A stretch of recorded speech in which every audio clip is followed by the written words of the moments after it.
Support for this podcast comes from St. Alphonsus Orthopedic and Sports Medicine Clinics, with physicians, physical therapists, and trainers who treat sports and performance-related injuries, with locations across the valley. More information on services and locations at stalphonsus.org/stayactive. From Boundary to Bear Lake, Fremont to Payette, Oahe to Oneida, there are interesting people, places, and histories in all of Idaho's counties. And Idaho Matters wants to share it with you with stories from all 44 counties that make up the Gem State. Email your ideas to idahomatters@boisestate.edu or use the Talk to Us feature in our app, available on Apple and Android, and tune in each weekday at noon for Idaho Matters. From Boise State Public Radio, this is The Connector, Idaho Daily News. Good morning, I'm Jackson Holmes. It's Wednesday, July 30th. This morning, the Idaho Transportation Department is planning massive changes to Highway 55. The USDA is planning 2 new hubs in our region.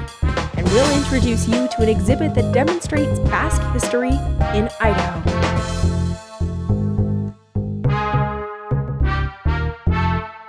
The Idaho Transportation Department is proposing to tear down the iconic Rainbow Bridge on Highway 55, just north of Smith's Ferry. Sasha Woodruff has more.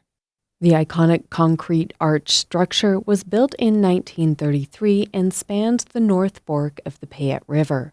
Last year, ITD said the bridge no longer met industry standards and the agency was looking at different scenarios to improve safety.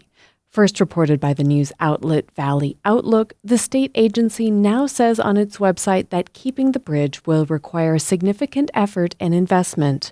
There are 9 new designs for the replacement, which will have smoothed-out curves, 2 12-foot lanes, and shoulders. The current bridge doesn't have shoulders. The new structure will be built just west of the current one, and ITD proposes construction to start in 2028. Sasha Woodruff, Boise State Public Radio News.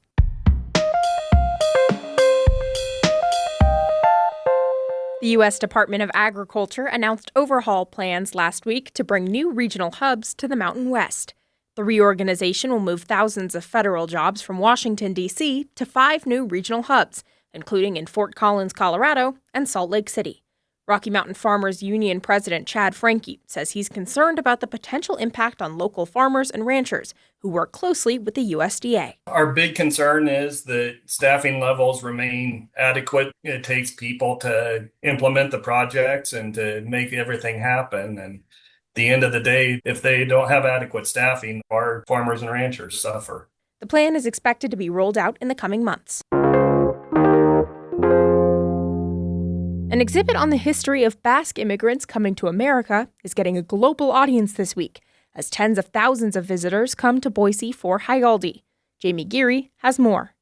The Basque Museum and Cultural Center has been displaying records of Basque immigrants' arrival in the West since 2022. The exhibit was supposed to open for the canceled Hayaldi in 2020. It documents their spread throughout Idaho with photos, passports, interviews, and genealogy maps. Family, hard work, pride, celebration, and perseverance. That's curator Amaya Herrera. She's reciting the 5 core values Basques in the West say keep their communities strong. Herrera says Idaho has the highest concentration of Basque immigrants in the country, which makes Boise a prime location for festivals like Hayaldi. She says the region preserves the more traditional parts of Basque culture like food, dancing, and language. The culture that I think we tend to preserve here in the United States is the culture that our great-grandparents and grandparents brought over with them.